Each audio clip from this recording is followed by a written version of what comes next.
आपको स्वागत जनाऊँ आज आम आसिक पहुँचे बालेश्वर आईटीआई जो देखुवे ये बालेश्वर जिला रक्तदान संघर ये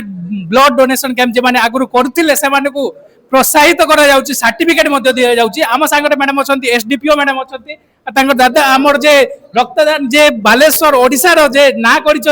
सी भी आम सांगे अच्छा आम सार को पचारि रखा केते यूनिट संग्रह कर ब्लड आउ युवपीढ़ी को कौन आग को मेसेज दवाई चाहते आमको सार जन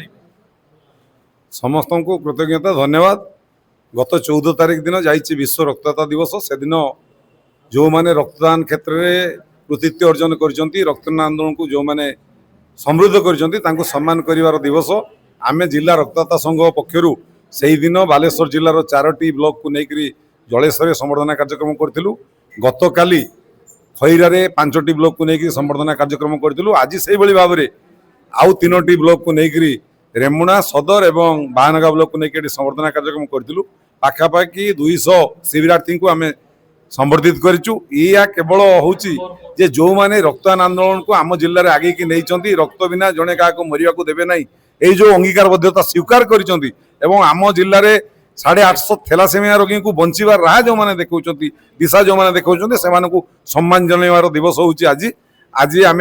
आगामी जो युवक मैंने 18 वर्ष रु 65 वर्ष भितर जो रक्तदान बयस निश्चित भाव में युवपीढ़ी आगे आसवा दरकार एवं आमर जनसंख्यार 1% लोक जदि रक्तदान करेंगे ताले रक्तर आवश्यकता ओडिशा रे पूरण हो रक्त बिना जड़े कहीं मरवे ना यह हूँ निश्चित कथा। तेणु आज दिवस रे आम समस्त रक्तदाता भाई भौणी मान सम्मानित करने सहित संबर्धित करने सहित तांकर कार्य को प्रशंसा करने सहित आगामी पीढ़ी को अनुरोध करुँ से आगे आसतु अंतपक्षे जीवन में थरुटे रक्तदान करूँ। रक्तदान अमूल्य दान रक्तदान हूँ महापूर्ण आपण मैंने जानी चंद्र की जगह किणवा कथा आम स्वप्न देखिपारू किंतु रक्तर आवश्यकता पड़े जड़े हृदय व्यक्ति रक्तदान कले से रक्त पाइब कहीं रक्त कौन कारखाना हुए कौन से औषध दुकान किणवा मिलेनि से जो कार्यक्रम को आगे नापी जो मैंने प्रतिश्रुतिबद्ध आम जिले में जो मैंने 35,000 रु अधिक लोक जो मैंने रक्तदान करी आंदोलन को आगे नहीं पुणी थे आज दिवस कृतज्ञता जनाऊँ। आसंता 9 तारीख दिन आमर जो जिला संघर वार्षिक उत्सव होती समस्त को आमंत्रण जनाऊँ। आसतु रक्तदान आंदोलन को आम जिले में तृणमूल स्तर में पहुंचेगा प्रत्येक गाँव में ये रक्तदान शिविर संगठित करवा एवं आम जिला रक्तदान क्षेत्र में जमी गत 9 वर्ष धरिक समग्र ओडिशा रे 1 नंबर होती गत 2 वर्ष धरिक सर्वभारतीय स्तर में 1 नंबर होती आहरी आगू को बढ़े नवा समस्त धन्यवाद। आम सांगे एसडीपीओ जे कि प्रज्ञा मैडम आम सांगे अच्छा पचारि रखा एवं आम देखुचे यूथ मैंने अच्छा से पछघुंचा दौरान आमर जमी सार कहते 1% ऑफ द वर्ल्ड जदि आम लोक डोनेट करेंगे आम बालेश्वर डोनेट करेंगे आम मैडम को पचारे चाहिए मैडम यूथ को आप कौन मेसेज दवाई चाहते कि आग भविष्य से कौन करें आम डोनेशन जे यूनिट अच्छी संग्रह आम बढ़े पार। बालेश्वर जिला जमी कमलदा कहले आमर सर्वाग्रे रही आसी एमर युवक मैंने आग को आगे आसवा दरकार रक्त बिना कहीं मरवा उचित नुहे यह एक प्रतिश्रुति और प्रतिज्ञाबद्ध होगा उचित। ये जो आजिकार उत्सव यह एक प्रेरणादायक उत्सव समस्ते आगे आसतु आम समस्ते निश्चित भाव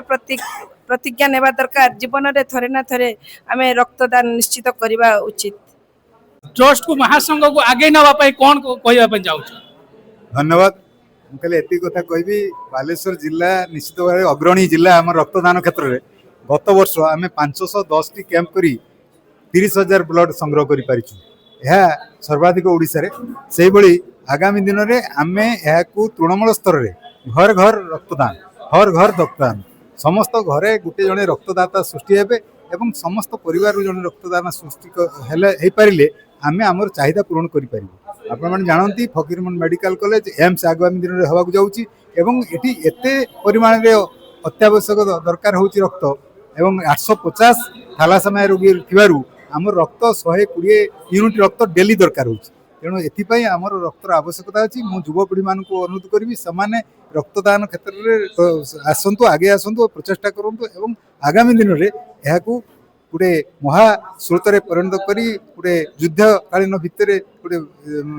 आंदोलन में परिणत कले जाकि आम तार सुफल पाइबे।